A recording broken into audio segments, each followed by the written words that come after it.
Mercedes-Benz interview of the day is brought to you by Mercedes-Benz. The EV, owning a Mercedes-Benz EV, isn't just extraordinary, it's extra easy. The vehicle's all electric, the feeling all Mercedes. The choice is all yours. Learn more at mbusa.com/EQ. Matt Miller, ESPN NFL draft analyst. He will be all over ESPN shows leading up to the draft. His top 50 prospects came out this week on ESPN.com. Matt, thanks for joining us. Let me start with Caleb Williams. Was it pandering yesterday to the Chicago media? Felt like Caleb said everything that a Chicago Bear fan would want to hear. I don't know if it was pandering but maybe just him finally having his own voice, Dan, because I don't know how much you are on social media, probably a healthy amount compared to the rest of us. But social media for the last 3 months has been Caleb Williams wants private equity stakes in whichever teams draft him. Caleb Williams doesn't want to be a Chicago Bear.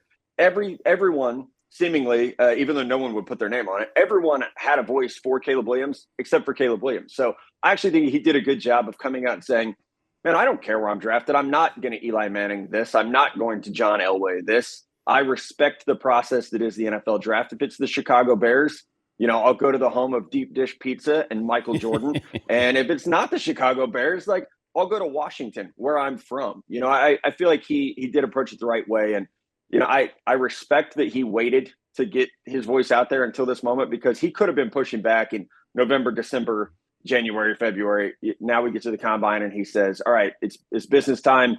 I'll finally put these rumors to rest. Okay. Why did these rumors get circulated to begin with? I have no idea. It's every year, though.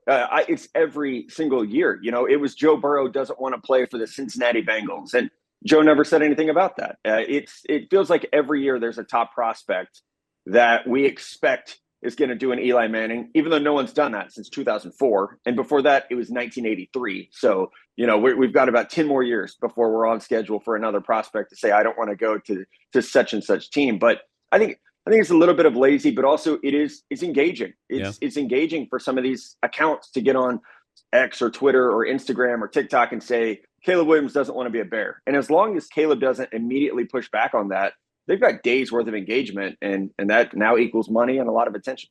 Was Caleb Williams a better prospect last year? I don't think so. You know what? Maybe I'm an outlier here. I actually like that he battled some adversity this year, because having watched him, come into a halftime of the Red River game and beat Texas, the comeback to beat Texas, he's riding this high. You go to USC, you follow your coach like something out of Any Given Sunday, Willie Beeman following Al Pacino to the new franchise, and they have this magical Heisman year. I like that he came back this year on a really bad USC team and had to face some adversity for the first time as a college player. That actually helps me in my evaluation. I know it helps NFL teams as well, because you're not going to get drafted to a team that's going to be great. You're going to have to carry that team. There's going to be bumps and bruises. This season, I think, showed that he's capable of doing that. He is at times an emotional young man. He was 21 years old. I think that's, to be expected. He saw his college dreams ending in some of those games that they expected to win, but he had to learn how to lose and how to learn how to carry a team and keep that culture intact despite a season with 5 losses. And I understand what he's saying yesterday. He doesn't need to commit to the Bears if the Bears aren't committing to him, and leaving open the pot. You don't want to say all these nice things about, hey, I want to be a Chicago Bear, and next thing you know, Washington's traded up to get him. What would the package be if Washington wants to go up, in your opinion? It's a lot, because you're paying a premium, because we all know that there's this one special player. So it's not your normal, let's switch 2 places like Chicago and San Francisco did a couple of years ago. I think it starts with a first-round pick next year. So 2025 first-round pick.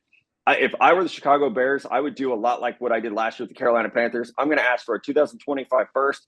I'm going to ask for a defensive tackle, Jonathan Allen, who has already said, I'm not here for another rebuild. The Bears have a massive need, a defensive tackle. And then I think you can say, all right, we would like a 3rd-round pick in 2024 as well, because Ryan Poles has all the leverage. He has all the control. He can say, no, we love Caleb Williams. We'll draft him right here. I think what might complicate matters is Jaden Daniels from LSU is a player that is really, really talented in his own right. So for Poles and the Bears, they might not have as much leverage as we think, because Jaden Daniels isn't as much of a drop-off from Caleb Williams as we may have expected when this season started back in August. So now if you're Washington, you might even be able to argue, well, we'll stay at 2 and take Jaden Daniels. So maybe you can each stand in your corner and fight it out a little bit to where you don't have to give up as much. But I think a premium player and a first-round pick is where you start.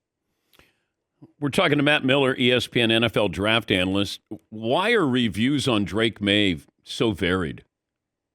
Yeah, I think beauty is an eye of the beholder. And if you look at Drake Maye, you see, oh my gosh, this is Josh Allen. This is Justin Herbert. He's 6'4". He's 230 pounds and he's mobile. Those are the things that get you really excited. I think what has happened, and I do this as well. We are largely one-person scouting departments when you work in the media. So you're playing catch-up a lot of the time. Once a guy declares for the draft, you start to play catch-up, and we have these pockets of time to do that. So for me personally, the more I've been able to watch Drake, the more some things bother me. The processing speed is not always great. And I think that is one red flag with quarterbacks who've come out the past 5-6 years when they haven't had early success. It's processing speed. We could say that about Justin Fields, who there are times Justin looks fantastic. There are other times you have no idea what's going on. And I think Drake Maye is really similar in that regard. While not being as fast as Justin, not as accomplished as a runner, but you see some of the deer in the headlights things at times, especially, teams are sending free rushers at Drake Maye, and he doesn't have an answer for that a lot of the time. So he's going to need a little more coaching and development than I think he was billed as, especially after that great season last year, 2022. They struggled a little bit more this year with a new scheme. He lost Josh Downs until they got Tez Walker, who was late because of NCAA rules. That offense just looked disjointed, and it definitely affected his game. Yeah, he didn't lift the team up. And that's, he regressed a little bit. And that happens a lot because you can have a great year and then you come back. Matt Leinart did this. I mean, it's the college football's littered with these quarterbacks who came back. And then sometimes you go, okay, they're not as good as they were. And as you mentioned, Caleb Williams kind of battled through adversity, so he showed you something. I just didn't see anything when I watched Drake Maye where I went, wow. And if I'm Washington, yeah. I'm not taking a chance. If I'm New England, I'm not taking a chance on that because I got a developmental guy instead of I got somebody who's going to play right away. I said this last night on SportsCenter, and I think everyone laughed at me. I would not take Drake Maye if I was the New England Patriots. They do not have the infrastructure for a developmental quarterback. Like you just said, you don't have a left tackle. You don't have a wide receiver. We don't even really know what this regime is going to look like right now. Everything is new. I don't think this is the year to draft a quarterback. And you hear the arguments, you may never be up here again. That might be true. I've looked at that roster. I feel pretty good that they're going to be drafting early again. I think we're comfortable in 2025 New England. You're going to be up there again. So I'm with you. I think, Drake is someone where it would be ideal for him to go somewhere. I think where there's either much better infrastructure or where there's not going to be that immediate pressure. He won't last to the Minnesota Vikings, but that would be such a great opportunity for him to sit behind Kirk Cousins for 1 year and then be ready to go. So maybe Minnesota comes up to get a player like that, but I think that's the ideal situation for him. Help me understand the fascination with J.J. McCarthy. Yeah, teams love the spunkiness that's there, the toughness. It's all the things off the field, Dan. It's never, hey, let's watch the Alabama game together and we're going to watch him tear apart this defense. It's more of he's tough, he's smart, he's athletic. I think the weigh-in for him is actually going to be much more interesting than people have realized. He's probably not going to be 6'3". I think it might be a struggle to be 200 pounds. He's not a big guy. He does have a good arm. He does have good mobility, but it's a lot of the unknowns. And I'll never forget being told by a general manager pretty early in my career that we love people who haven't failed yet. And so J.J. McCarthy doesn't have that one bad game out there. There might be a game like Penn State where he didn't throw in the second half, but he doesn't have that bad game that you can kind of, like we're doing with Drake Maye, hanging your hat on some of the struggles that he's had. JJ was really protected at Michigan. And so it's a great unknown. Yeah. This guy was 26-1 in college, won a national championship, carried his team, wasn't always asked to do a lot. So it is really a great mystery.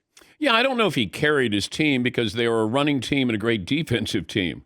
That's really what carried them. That's why, I know previous year against Ohio State, he looked great, but it feels like Denver and Sean Payton are in love with J.J. McCarthy or a lot of these mocks, and I'm going, okay. Like, I don't see it, and he might be great. I keep waiting to go, that's okay, now I got it. Now I understand it. And then there's Bo Nix. Like, Bo Nix was supposed to be something at Auburn, and then he ends up at Oregon and had an unbelievable year, unbelievable season. I don't know what, the draft experts and teams think about him. If you're going, okay, is that an aberration here, or is he building and, adding to his arsenal here? Yeah, Bill Walsh used to have, I've read his book 40 times probably. It has this line that with quarterbacks, if he could see them do it a couple times, he knew he could coach them and get that consistently. That's what you're hoping with Bo Nix, is that you have that coach there that can say, we can get the last 2 years at Oregon out of you. And I do think he will be a starter rookie year. He played 61 games in college. He is arguably the most pro-ready quarterback in this draft. However, he doesn't have the arm strength of Drake Maye. He doesn't have the mobility of Jaden Daniels. He has good arm strength and he has good mobility. A lot of what they did at Oregon was deep shot or play the sideline. And so that's what I have to see, and that's why this week's important.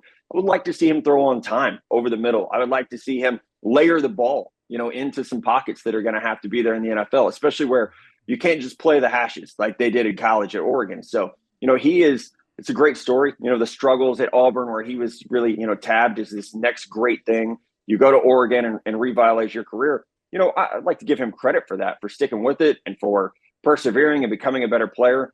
But, with McCarthy and Nix, Dan, this is where rankings of how we actually watch guys and rank them versus where they are in mock drafts. You can have JJ in the 20s, Nix in the 30s or 40s, but you're thinking they're going to get drafted somewhere in the teens because someone's going to fall in love with the intangibles. Someone's going to fall in love with the fact that it's that or Aiden O'Connell. It's that or Drew Lock. What do you do at the quarterback position? So I think that's why we'll see those guys drafted a lot higher than where we actually rank them. And you think Bo Nix starts as a rookie?